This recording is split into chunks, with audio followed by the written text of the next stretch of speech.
Hello and welcome to the second of our Future London series. It's really nice to see you all here, and I'd like to thank you for coming, and I'd also like to thank the Impact Hub for hosting us in this lovely venue. So as I said, sorry, I didn't introduce myself. My name is Claire Delmar. I'm a trustee of the London Society. We are co-producers of the Future London series, London Society as well as the Knowledge Quarter. I'll speak about that in a moment, but just wanted to say this is the second in a 5-part series. I'm calling it Future London, as you can see on the screen. This came about in a desire to answer some of the questions and bring forth some debate to the public about how AI and other emerging technologies are simply affecting the lives of London and Londoners.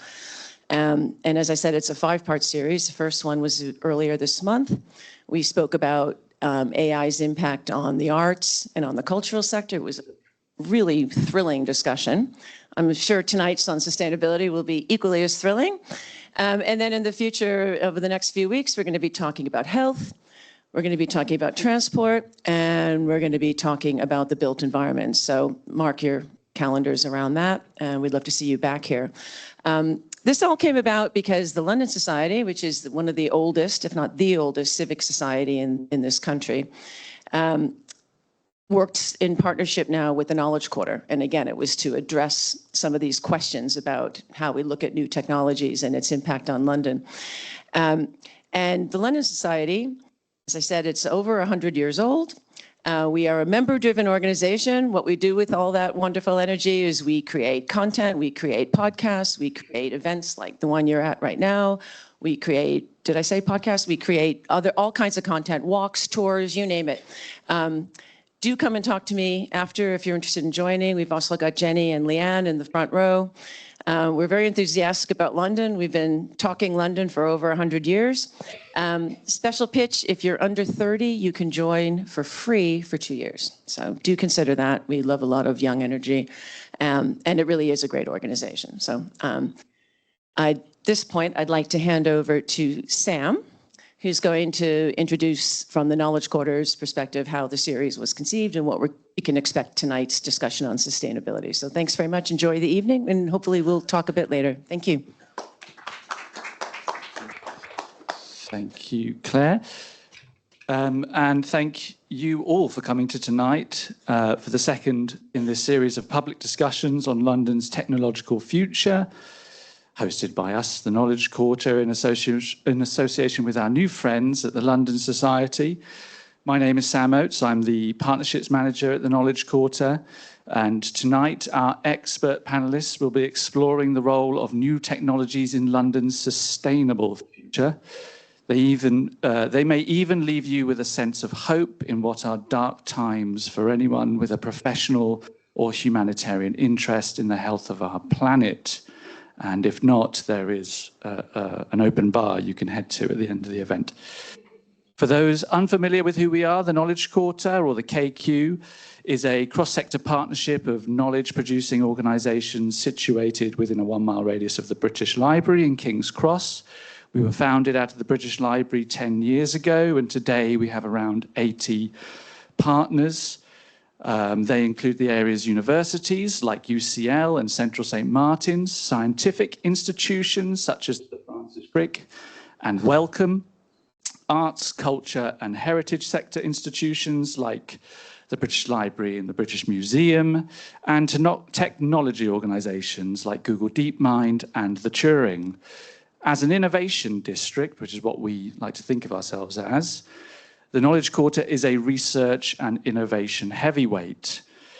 And one of the area's central research and innovation strengths is in its sustainability and climate action. In this densely packed part of London, you'll find the UK's #1 ranked university for sustainability, one of the world's largest funders of research into the health impacts of climate change, and the foremost scientific journal for climate change research.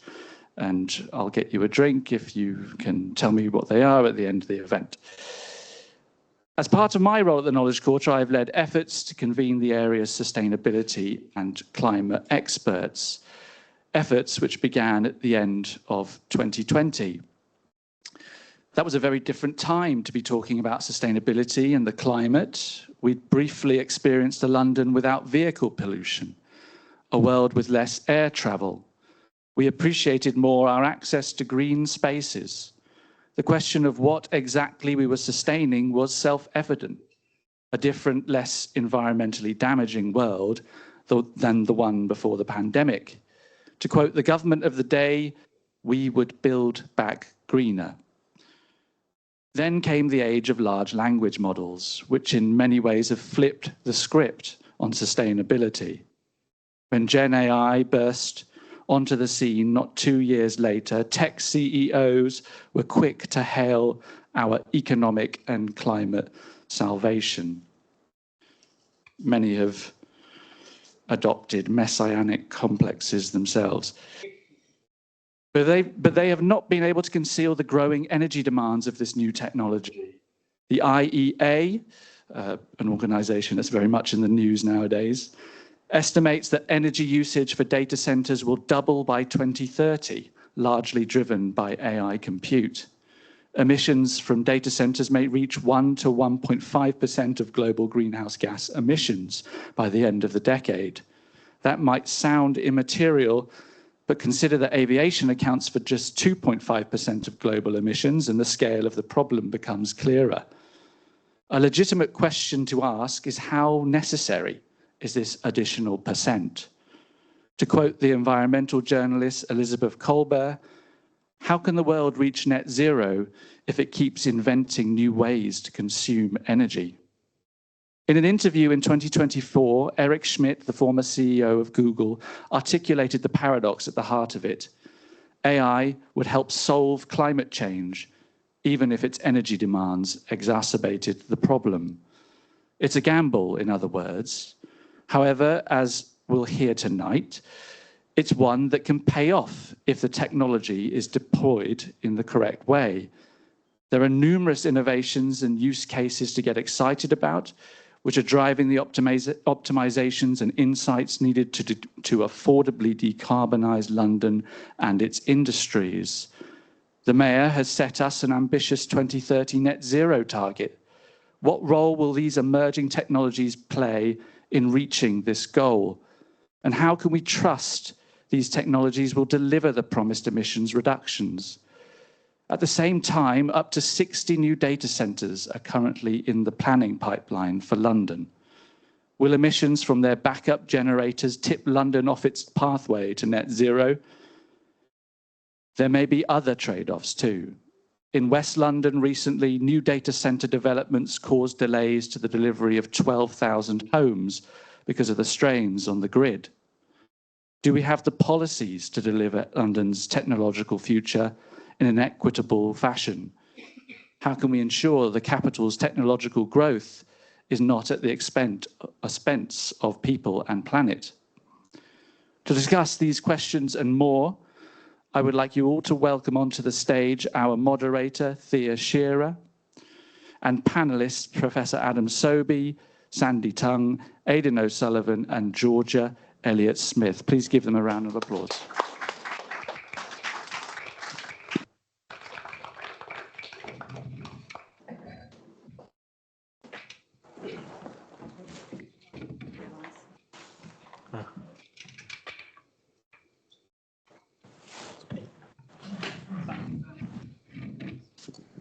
Thank you, Sam. I think you can all hear me. Good evening, everyone. It's great to see such a full room joining us here in the Knowledge Quarter. And I think the KQ really, for me, is London at its most ambitious and its most innovative. So it's a really good group of people and certainly kind of convener for this conversation about technology, innovation and sustainability. I won't say too much. I think Sam's introduction has covered a lot, but just to say a little bit about myself and then introduce the panel, and then we'll crack on. My name's Thea Shearer. I'm VP Sustainability from the global research publisher Springer Nature. We're based just the other side of King's Cross. And in my day job, I deal with our operational sustainability, but also work very, very closely with a group of editors and former researchers who are working on topics related to the Sustainable Development Goals. And this topic around AI and innovation and the potential trade-offs, I think, with sustainability is something that comes up every day. My job, as I say, really is to introduce this great panel of experts who can help unpack that question for us. So I'm going to try and get everybody in the right order. To my left, I've got Adam Sobey, Professor Adam Sobey, who is Mission Director for Sustainability at the Alan Turing Institute and Chair of Data-Centric Engineering at the University of Southampton. And he's developed tools that reduce emissions in the maritime sector and contributed to global standards around safe, assured and reliable AI. To Adam's left, we have Sandy Tung, who is Principal Policy Officer for Technology and Innovation at the Greater London Authority, the GLA. And Sandy leads City Hall's work on frontier technologies and innovation programmes, including Challenge London, the Mayor's Open Innovation Programme, which has invested over £2 million to bring the market closer to the public sector to tackle the capital's most pressing problems. Next in the line, we have Dr. Aidan O'Sullivan, who's Associate Professor in Energy and Artificial Intelligence at the UCL Energy Institute. And he leads the Energy Systems and AI Lab, focusing on AI to accelerate the energy transition and reduce carbon emissions, I think particularly in some quite hard to abate sectors, Aidan, sorry. He also founded a climate AI spin-out and is part of UNESCO's International Research Centre on AI. And then finally, at the end, we have Georgia Elliott-Smith, who is Director of Sustainability at the engineering firm Elliott Wood. She is an environmental engineer who's delivered major sustainability strategies across sectors and is also the co-founder of the non-profit Fighting Dirty, which aims to create effective regulation to fight pollution. And I'm sure we'll hear a bit more about that. And she's also the chair of Engineering Without Borders. So I hope you'll agree, really fantastic panel. I'm going to start with bringing us right back to the question that is actually on the screen behind us. Is the technological future we're looking for materially sustainable? That's why we're here. So to start, I'd like to ask each of you just to give us your perspective. What is this technological future that we're aiming for? What could it deliver if done really well? And maybe a little bit about barriers that could get in the way. I'm going to actually pass to Adam first because we have a microphone sharing arrangement. I've got my own, I think, so I think everyone can hear me. Yeah, right. Good. So I get the most difficult part of opening, I guess. So can you hear okay? Yeah. Maybe is that better? Yeah. Good. So that seems to, yeah, that's better. Right, so question was sustainable for, what does the future look like with artificial intelligence? I guess working at the Alan Turing Institute and being Sustainability Mission Director, I'm clearly very positive about the effects of what AI can do. That's why I work in the area that I do. I think we're going to be able to see the ability to understand cities, transport systems, the world around us in a much clearer way by having much better data and the ability to interpret that data.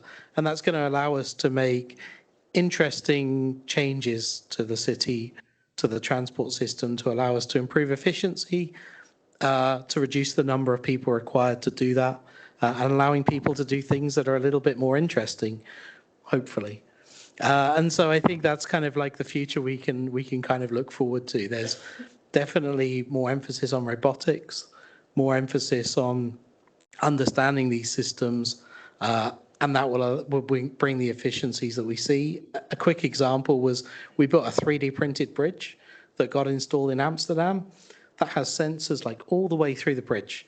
So you can like see how many people are crossing it, but you also have pollution sensors, vibration sensors, noise sensors. So you can totally understand the city in which you're in. And that immediately allows you to create interventions around that city that can be for the benefit of the city. And if we had bridges like that interspersed across the entire city, suddenly you understand things much better. And the transport planners can understand what people are doing to a much greater extent. And I think that's the sort of thing that's very exciting about the future. So better data, better decisions, faster choices. Sandy. So I think from a public policy perspective, I would probably answer in a similar way, in that, the technology is really there to serve the people, to make lives better for Londoners, but also, around the world. And so technology is there to help provide the data and the solutions and the tools to help improve health and well-being, improve, our ability to adapt to the changing climate, sustainability, and to help make the city safer for everyone. So I think to that end, I guess it's that technology should be purpose-driven and serve to kind of help improve the well-being and quality of life of people. Thank you, Sandy. In terms of the future that we want to have, I think there's two things really. One is that we achieve the energy transition, achieve our net zero goals, and the other is that we have an AI that contributes or saves more carbon emissions than it costs. Right now, London is striving to be an AI hub. We want to be kind of the leading place for AI research, attract AI companies, have them developed in London. Really exciting news recently of Professor David Silver from UCL raising £1 billion to build an AI startup in the UK. First for the UK and first for London. And again, we have positioned ourselves well, and we need to capitalize on that. But it is in tension with our net zero ambitions to be a climate neutral city. So how do you bridge that together? And I've just come from Norway, where I was taking part in an energy security conference in one of the most energy secure countries in the world. And if you put all the data centers that we had into Norway, they'd be, climate neutral, they'd be zero carbon emission. So my hope would be that we would push towards being more like Norway in terms of our energy system and having zero carbon power available to power these data centers, rather than get taken away from our net zero ambitions, that this investment in data centers can provide the drive to then build the energy system that we need, but also to bring benefits to the local population of London. So we've designated data centers critical national infrastructure. So has Norway, but it means the exact opposite in Norway. Here it means all decisions on data centers are passed to the Secretary of State. In Norway, it means all decisions on data center siting are devolved to local councils. So clearly two different ways of doing things that achieve different things, and trying to orient this investment so that it brings benefits to local councils, our local areas and local population is key priority for Norway, and maybe should be more of a priority for the UK, I would say. So, yeah. Thank you. I've got a lapel mic, yeah. Thank you. Yeah, so I come at this from a couple of different angles, as you mentioned. So first of all, as the engineer, I'm very excited about engineering and all the possibilities that are available to us, to tackle the climate crisis and social issues. We use technology a great deal in our work, not as much as we should. We're always trying to use more and more technology. The question always is who's paying for it and why are they paying for it and what is it they want to use it for. So we're still seeing a lot of technology being used for the purpose of doing things quicker and making more money.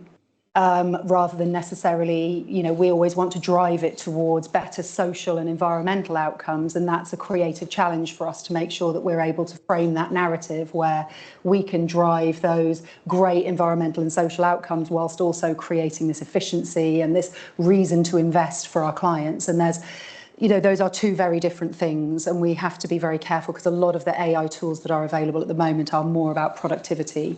And ultimately, at the end of the day, we've got to be asking if we're building more quicker, is that really good for the planet, or is it just good for the balance sheet of property developers?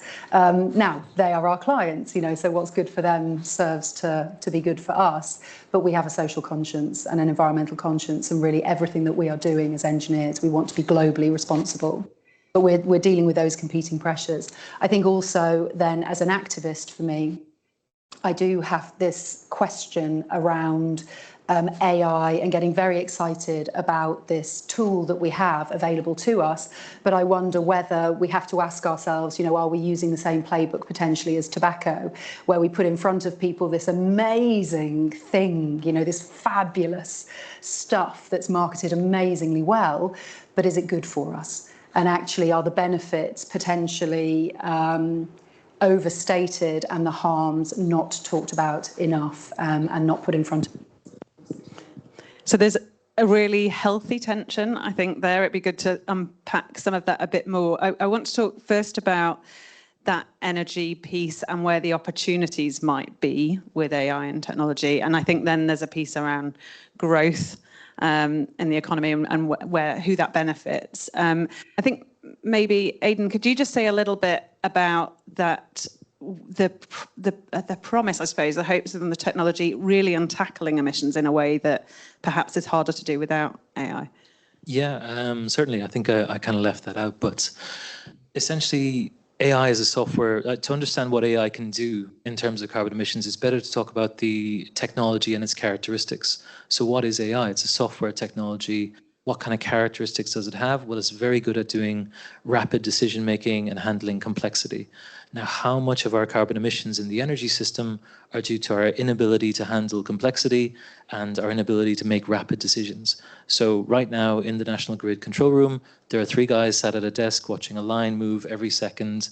That is the frequency of the AC grid. That is not a job for humans. That is something we have to do manually to take actions to control the grid to make sure it stays stable. So we also have a balancing market, which is our short-term reserve market. So anytime we mess up in our forecasts, we have to go into the kind of power grid and buy power again from someone. That increases our carbon emissions massively. So since COVID, that has gone up massively. We're spending billions in there because we're not able to operate infrastructure effectively.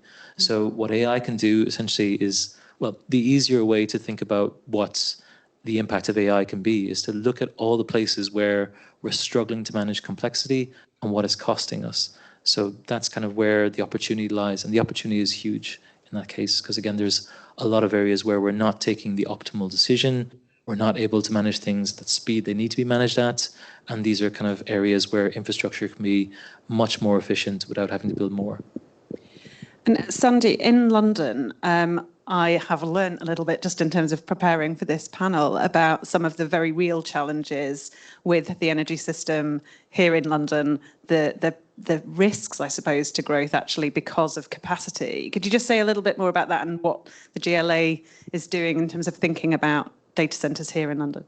Yeah, so London, some of you may or may not know this, is the biggest demand, has the biggest kind of concentration of data centres in the UK, and the demand continues to grow at an exponential rate. So currently there are 99 data centres in London, and I need to refer to this number because it's quite interesting. It's 7.76 gigawatts, its current use. The exponential growth in demand predicts that we see up to 8.4 gigawatts in signed agreements in terms of the current capacity. That is 11 times the current capacity.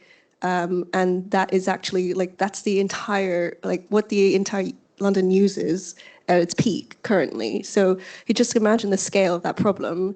And I think compounded by that is the fact that the current system doesn't have a system for us to kind of prioritize which connections get connected first. So it's first come, first served. There's a lot of speculative demand. So you can actually apply for something and actually not use it. And we think that I think City Hall's done some analysis to show that I think there's only 40% of capacity is actually being used by data centers because they build something that's bigger than what they need currently to forecast for future growth. So what this comes at an expense of is other critical infrastructure for London, that's housing. And other buildings, and so if we don't have the ability to kind of manage what gets connected first, then we're also seriously kind of impeding our ability to ensure that we have housing for all. And then other knock-on impacts around the critical use of water, That also inhibits our ability to do drought planning, which we're increasingly needing to do with the impacts of climate change. So it's obviously a big challenge for City Hall. We're working on an updated London infrastructure framework and a new London plan to help understand like the complexities of how these decisions need to be made, but also working in collaboration with government and Ofgem and other departments who are looking at how do we actually make the right prioritizations and the right decisions for London, given that we also have these necessary targets to reach net zero and also deliver critical infrastructure for Londoners. I think there's a question about, how do we have the powers to do that? I think there's a question about, whether there's AI growth zones that other regions have been kind of designated and have the power to do some of that, connection, kind of acceleration and management that London doesn't have. So that makes it really difficult to kind of help prioritize the right decisions for the right areas, which I think you alluded to, the issues in West London and the housing capacity issue. So yeah, those are the sorts of things that we're working on trying to kind of manage right now. So it's a kind of age-old issue with any new technology, right? That how do you kind of scale it up in a way that's safeguarded, but also that you can kind of maximize those opportunities. And I'm interested, Georgia, just from your kind of client's perspective. So these challenges hitting them, where are they deciding to kind of place their bets, and how are you helping them think about those sustainability challenges? Well, one of the things that I find very interesting is that, I'm a big fan of systems thinking rather than just necessarily focusing on the problem in front of us. And one thing that I love is the conversation within particularly data center world around, instead of just building sheds in spaces where we are just venting heat or just trying to dispose of heat and consuming resources like water, can we think about this lovely concept of industrial symbiosis where actually, nothing in nature is wasted. Everything is part of a process and a system. And actually there's a fabulous company, I'm going to give them a name check, even though I don't actually work with them, but I'm a cheerleader for them. They're called Deep Green. And they have developed a model, they're a startup, and they've developed this model where they build data centers either inside or next to leisure centers. Community leisure centres, and they use the heat, the surplus heat from their servers to heat the swimming pool. Now, what a wonderful, wonderful way of using technology and using that infrastructure to support the community around us, because that cuts the bills, it helps the community, and it saves leisure centres from being closed. And this is something else that comes to mind for me when I hear you, Sandy, talking, is if we're making compromises about different elements of infrastructure, we've got libraries closing, we've got leisure centres closing, we've got people who don't have adequate housing. And yet we're getting super excited about data centres and AI. So I wonder, how are we using that capability? And I think it goes back to what I was saying before. Can we make sure that is in the service of environmental and social benefit rather than just further profit for a diminishing proportion of society? When it comes to our clients, I think the question for them is, how can they generate renewable energy? How can they use those resources wisely? But also the technology, and we need the policies, because technology ultimately is just a tool, right? We've got examples, more and more examples all the time, of where we're using technology to try and build sustainably, and all the promises of AI that we will be efficient, great climate-aligned design, and so on. But without policy that requires those things to be done, all of that use of technology to design more efficiently kind of ends up being wasted, because ultimately the client will just throw away those designs and say, well, actually, it's cheaper to build all with concrete. We've done all this wonderful building modelling to do timber structures and super efficient designs. And then at the end of the day, they say, well, actually, we'll just offset our carbon and build a fully concrete structure. So that, that was kind of wasted. This policy intervention has to come first, and it's got to start with things like carbon pricing, not just carbon reporting. I wholly agree. And I could see Aidan wanted to jump in on concrete. Did you? No. No. Well, again, I think a big part of it is the associated carbon emissions with data centers go away if they're powered by low power electricity. So how can you take that investment and use it to achieve the kind of goals that you have? A 1 gigawatt data center costs about 40 billion, 50 billion. A 1 gigawatt power station costs about 3 billion. So again, the order of magnitude difference between these two should be driving investment in local areas and in the infrastructure that we need. And again, the way that the UK does things is very top down compared to a more bottom up approach. So instead of saying, this is putting pressure on local areas, let local areas decide what they need and how to use this investment and make deals with these data centers or these kind of infrastructure to get the kind of services they need. For example, in France, if you're near a power station, your council tax is kind of paid by that power station essentially, and that's quite a nice bonus to have. And so you touched on regulation and policy, Georgia, and I know, Adam, that's something that you've worked on and around. Can you just talk a little bit about that in practice? It often takes standards regulation time to catch up. So what's kind of going on in that space here? Yeah, so I mean, it's tricky, I guess. Like you've got policy, so set by governments about directions. Regulation is things that we legally have to follow. Standards are things that we agree are a good thing to do, and quite often form part of regulation but aren't legally binding. So in a standard sense, it can easily take 10 years to create a standard. So if we sat down today and decided we would like to create a standard around some sort of AI data center, it could potentially take us 10 years before that's actually enacted and in place. And so I think with the state of how things are moving now, it's still very important that we have these things, but I think that you'll start to see more loose connections of people working together within that. And I think that's why policy is so important to enact some of these elements. I guess for me, some of these companies are realizing that there is a big reputational risk associated with having very high energy usage. And so you see people like Google creating their own nuclear reactors to sit next to their data centers, partly because then they have lower emissions, and that may become part of the competition for how people actually use different large language models. But also because they have control over their energy system. Then they're not reliant on, socioeconomic issues, fluctuations in prices of energy, and they can control what's happening in a much better way. So there's a kind of dual use to that. But I could see that happening a lot more in the future. I guess a problem for this is that we don't really know how much energy a large language model takes to build. And so that makes it very tricky then for us to determine which are the most efficient models to use, and as buyers and consumers of that understand that. So I would think early policy should be around ensuring that these companies actually have to report exactly how much energy goes into the build and therefore the usage of those models. Yeah, it's a question I get asked a lot, is what's the energy associated with the AI tools that we're using? And I mean, we look at a lot of data from our suppliers, but it's very hard to kind of unpick that really in a meaningful sense. Yeah, we've even been trying to monitor our own, and there's actually multiple different ways of doing it, so it's not even consistent.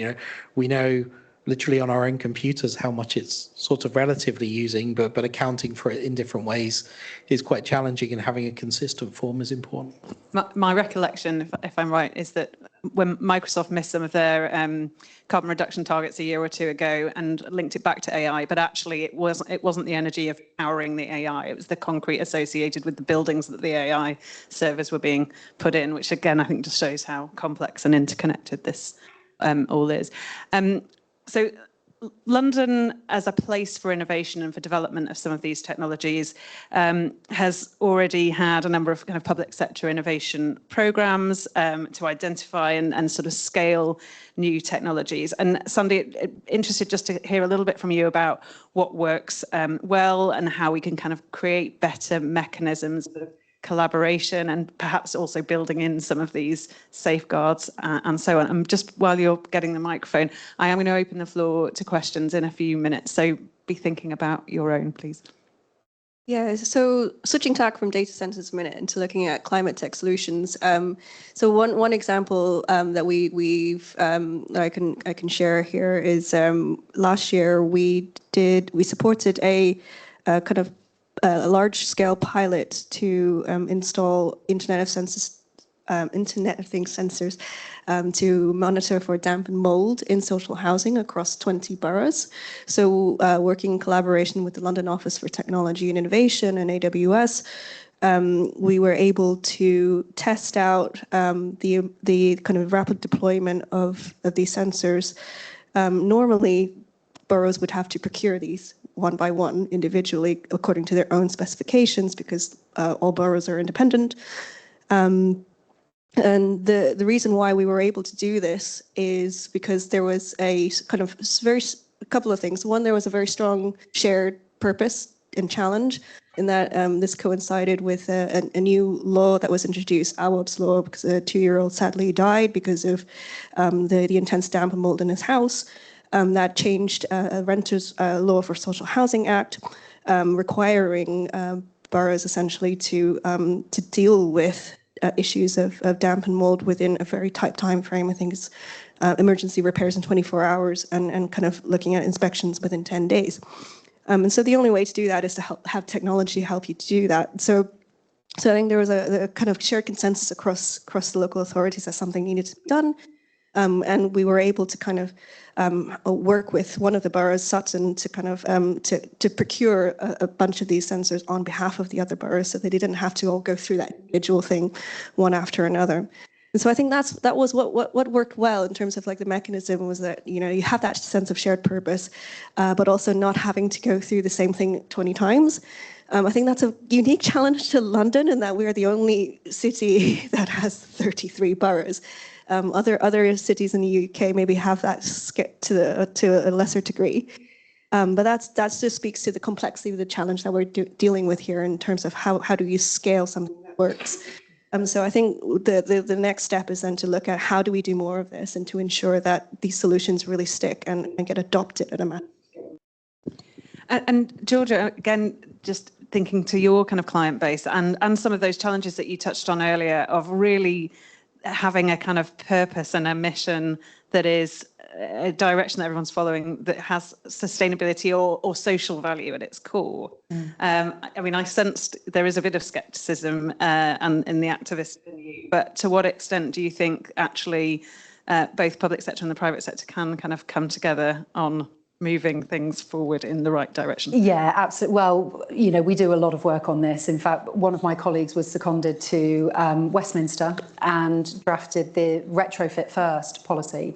Now, that for us, as you know, as engineers, is fabulous, because that then creates this situation where we need to be reusing buildings. So what that policy is about is that at least 50% of structures must be retained.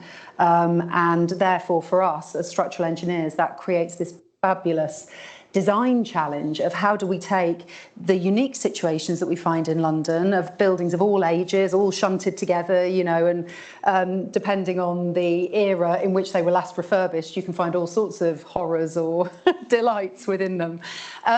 So we can use technology to really map out, you know, we can do all kinds of really intense sort of scanning with wonderful, if everyone, I won't get geeky here, I was going to use the names of the software. Come and find me afterwards if you want to know. But we are doing all kinds of things around looking at structures, looking at materials contained within those structures, because again, when we look at global issues like conflicts that are arising and the problems that then causes knock-on problems with very complicated supply chains, that creates real material problems for us in London about how do we get security of supply of materials?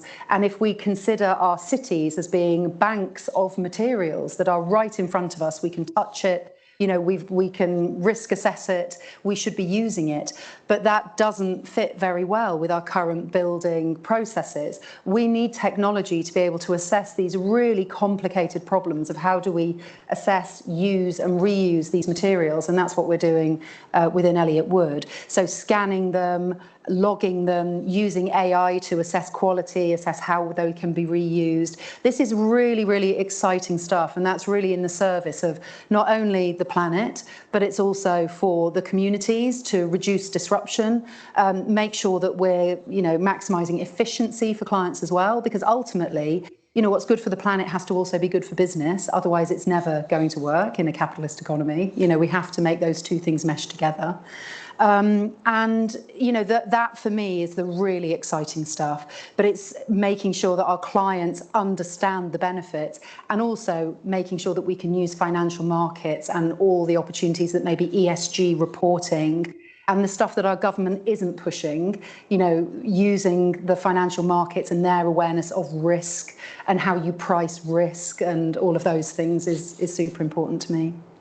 Yeah, and I think the kind of wider geopolitics at the moment focuses the mind on a lot of that. I mean, certainly with prices of energy going up, it leads to whole different conversations. I absolutely love that mental image of London as a bank of materials. I'll definitely take that away. I'm keen to give you all an opportunity to ask your questions. I think there is a microphone. It looks like Mandy is rushing over to get it. Great to see some hands going up. Maybe let's start with the gentleman at the front here. Thank you. Hi. I have a question probably for everyone, in the sense that if the speakers would have unlimited resources, financial, HR, policy and all of that, what would be your blue sky project for either London or the UK? Blimey.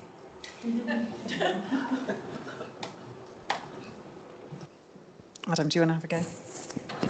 Yeah, I guess mine will probably sound less ambitious than everyone else, and we'll see what people come up with. But I guess for London, like really just understanding how the city works and building up an image of how people actually interact with the city, so that we can create interventions that actually work. So we're doing this in multiple cities around the world, including like Mumbai. But if you want to get people out of cars into the underground, you need to design underground stations that work. If you want to be able to build cheap, affordable housing, it's probably further out the city. People only want to move there if they've got good transport systems. And so actually to be able to solve a lot of these problems, you have to basically make it more attractive to be further away. And I think that involves better transport, that involves planning, and that's understanding people. And the models that we have for that at the moment are not great. And so for me, being able to understand how these cities really work is probably one of the most exciting things in a short-term and easy way to allow us to really make big differences to how people live. Struggling with the question a little bit, because technically if you had unlimited resources, then we could solve all our problems anyway. So, I think, I guess from a London perspective, it would be to kind of, create a system that could basically help, help boost productivity and reduce everyone's kind of burdens on kind of managing the complexities of our urban life around the issues that we have around adult social care, homelessness. Those are the things that are causing the biggest strain on the public purse. So solutions to really help tackle those, I think, effectively would be my thing. Yeah, great question. Again, I think in terms of scale for impacts, where is the kind of opportunity to really have, gigaton, gigascale kind of level impacts? In terms of what you can do with AI in the power sector, we know how to achieve net zero, right? We decarbonize by building lots of renewables, and we switch transport to electric vehicles. That gets us there. That kind of gets you to where Norway, France, people like that, countries like this are. Now, the kind of project that I see is kind of the most impactful if you look at kind of where the errors and the opportunities are and how we actually run the systems that are behind everyday life. Our forecasts for the demand on the power grid are way off. Imagine trying to run a system where you don't know whether there are 4 nuclear power plants online or not. That's the magnitude of error that we currently have on the power grid right now. They're adapting to a situation where there might be 4 power plants, there might not be 4 nuclear power plants. Then you have the errors in renewable forecasts on top of that as well, which makes it even more significant. So there's huge opportunity to improve there with kind of a massive push on that kind of technology. And again, it's stuff that we know how to do. We just need a really concerted, significant effort, and the kind of thing that maybe UK startups are held back from because of the lack of funding that they get and the kind of way that they're funded versus American startups, which kind of have massive investment early on and really drive in that direction. So I think that would be the area where I kind of focus. I've got two. And I know I'm going to wake up in the middle of the night and go, oh God, I should have said that, because you know you're asking me on the hop. I would say the first one is, and both about sharing.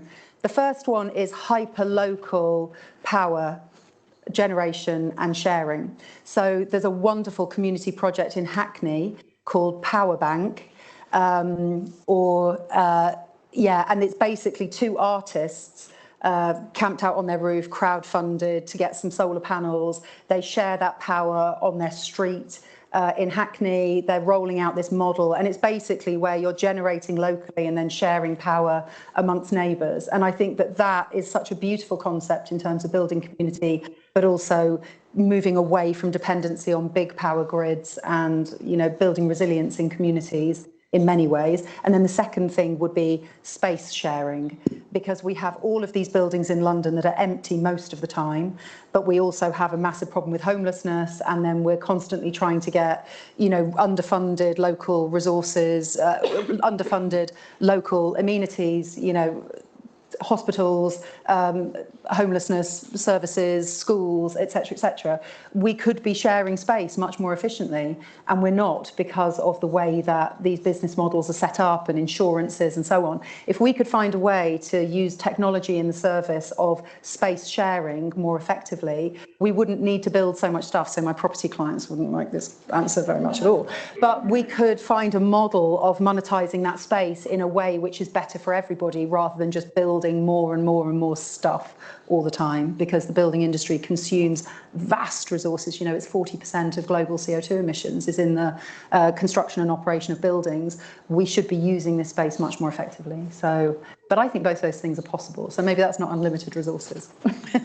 We've solved it. Over to you. Yes, thank you. I'm very curious on the panel's thoughts on the following, and that is the tension between the AI growth strategy and the planning system. And I'm going to focus particularly on data centers. So in order to get a data center produced, one needs planning permission, and in order to get planning permission, one needs communities to be on side. And I'm sure all of you are familiar with what's happening in the United States, that about 8 states in the United States have actually banned the development of new data centers. There was a almost semi-violent protest last month in a particular town in New Jersey. And it was actually organized nationally, which is quite interesting. It wasn't just kind of local people.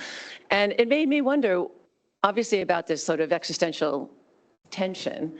There are a lot of people who think that it's motivating protesters because it's not only just about their local community as in a housing development or an industrial site, but it's far more existential, because this is about their future and their children's jobs and everything. So how do you square the circle, and how do you get the companies that produce data centers to convince people that this is something that's going to help them? Can I add something? Yeah. Sorry, I'm going to jump in on that, actually. So I'm the chair of the London Society, and so Claire and I think alike sometimes, too often. But I just an add-on to that question, because while I've been listening to this, and actually the first event that was held here, you know, we're talking about a vast need for data centres and infrastructure. We all know that that is needed.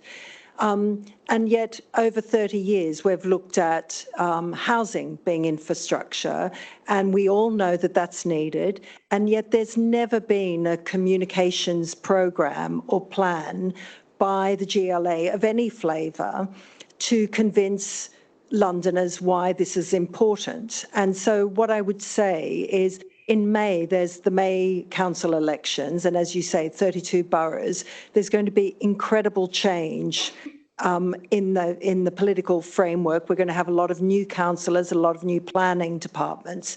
So who is taking the leadership in convincing Londoners why this infrastructure is needed? And I extend it beyond data centres. You know, there is no big conversation held on an on-the-ground level about the need and the benefits of any infrastructure. And so housing, we now have sorry, I'm going on a rant, but anyway, I got the box. We now have London is the lowest level of housing ever delivered, and yet there is no solid campaign to say why. It's just all left to the boroughs and this, crazy planning system. So now we have an opportunity with AI. AI is here, whether we like it or not. We've got to have the data centres, we've got to have nuclear. Where is the leadership on the communications of why it could be a good thing for Londoners? I think that's a great question. Sunday, I'm obviously going to bring you in, and actually it would be really interesting to hear a bit more about the Norway thing, I think, after that. And one thing I just wanted to say, to add to what you were just saying, I read some research this week from one of the US networks that in America, some polling has been done recently, and AI is less popular than ICE. I think that's the scale of the comms challenge, and there's a different situation, I think, in the US. But I wholly agree. I think, given the enthusiasm in one hand and the skepticism in the other, there's a mismatch. Yeah, I think part of the challenge lies in, I think, what Adrian mentioned before, is that because data centers are designated critical infrastructure, a lot of the kind of decision making is at the national level. And then there's local planning, and we're sort of kind of stuck in this middle where we're trying to kind of go between and not have a huge amount of power to influence either way. So, but having said that, I think there are some really good examples of where local authorities have been using the tools at their disposal to ensure that data center investments do benefit local communities. So I think there's a couple of examples in Newham where they have very, resourcefully used the Section 106 laws to demand that any new investments in data centers, and they've done this for a couple of those agreements, basically to ensure that investments to build these data centers are coupled with investments to improve local skills provision in their areas, and so investing that money back into their local communities. And so that creating pathways for local people, young people especially, to have careers in AI. So I think there are solutions that can be done, and however, obviously, I think the big challenge around the kind of trade-off between housing and data centers, it's not really a trade-off. It's just an inability to prioritize which kind of connections to prioritize, because the current system works in a sort of first come, first serve, and you don't actually have to demonstrate that you are going to use all of that capacity that you applied for at this certain stage. So I think that these are the ongoing conversations that the GLA is having with government on how to actually reform the connection queue system. And kind of feed that into kind of the new plans for the London plan. So it's very aware that this is a pressing issue. And is there something that we can learn from how Norway have worked on this? Yeah, I mean, look, what other source of investment is there for communities at that scale, at that level? What other companies have that level of cash and are throwing it at infrastructure? There's nothing else out there. This is something that London is competing for with Amsterdam, with Frankfurt, with Dublin, with Norway. So again, there is a desire to bring that into communities and to have that used for regeneration. Now, how do you win the kind of hearts and minds battle? That's another kind of question. But the scale of it is the question. But do you think lighting is a problem? So the energy consumption from lighting is much bigger than data centers. But it's all relative. And again, there's also the spatial concentration. So in some sense, they're a lightning rod for people's unhappiness with tech companies trying to, in order to, again, the national level approach of saying these are AI growth centers and there'll be no concerns about planning when you want to build here, that doesn't seem like a very democratic way to do things. Again, what we've seen in Norway is, municipalities are looking for this investment because they have a need to bring investment into those communities, and the local communities know this and are positive towards it. So again, somewhere like Slough, again, the investment in there from data centers has been significant. Now, how do you make it such that local communities are not competing with those investments, but are actually benefiting from that? Well, local councils have some power in terms of the distribution of council tax and what they can do there in terms of having that burden shared with infrastructure in that area. So again, there's been very little leadership, and it's kind of been kicked under the rug, really. What is the local community aspect of that? And that's kind of quite a classic British kind of approach to solving this problem, is to move all the power up to Westminster and say, this is what we're going to do, and the Secretary of State makes these decisions now. That could lead to problems like what we're seeing in the US, versus the more sustainable thing of let local communities make these decisions in Norway, for example. Yeah, but I think the comms challenge is huge. I totally agree. There's a question, I think gentleman at the back, not that sure. Let's see. Yeah. Hi, so I'm a member of the London Society as well. So my concern, it's a question to the GLA representative, is what I'd like. I don't think the next London plan will be all that imaginative. It's very disappointing.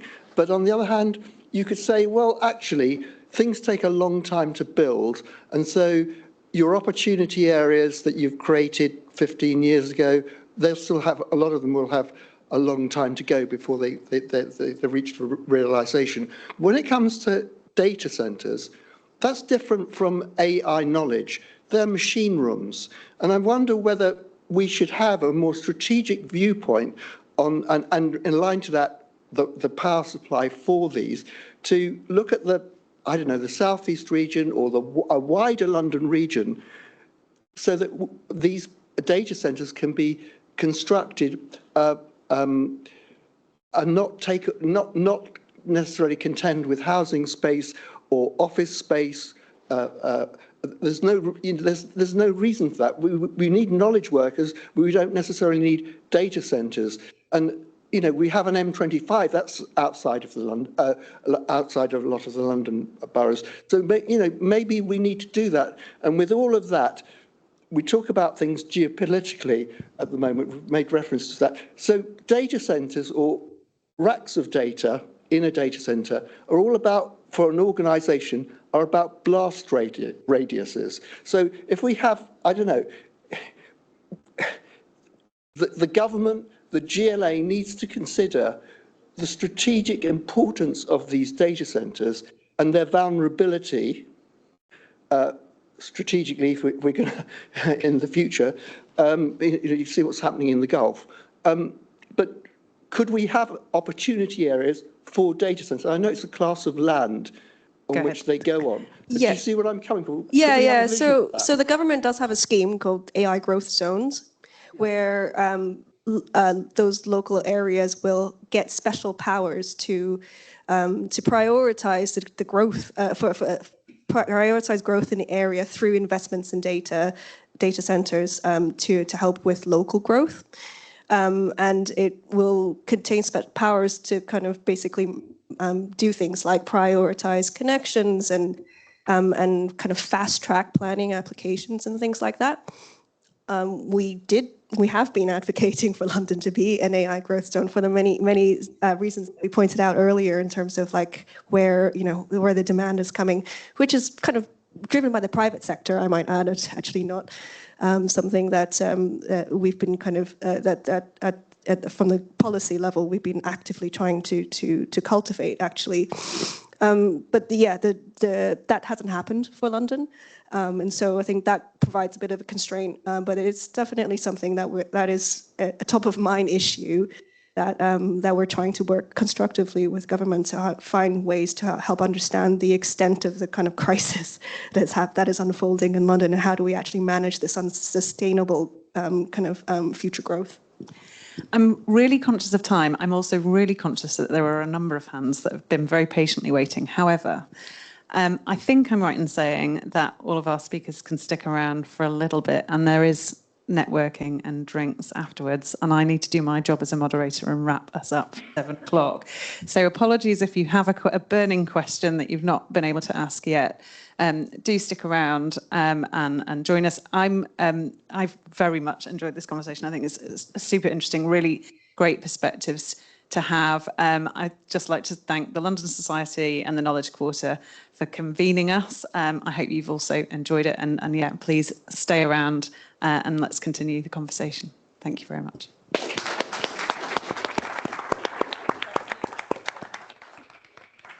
Thank you.